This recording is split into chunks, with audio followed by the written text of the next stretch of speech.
So I bought this smart ring, and it's got all kinds of electronic components, I guess you'd say, inside it. And I was reading online where if you want to open it, you put it in a vise so gently and just put a little pressure to it and it'll pop right open.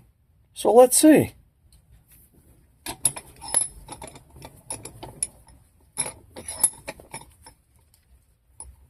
Let's try about 3/4 of it and we'll try to pop it open.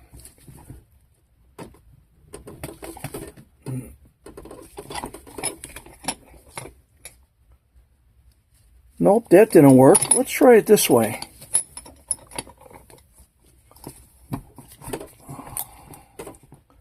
Ooh, that worked.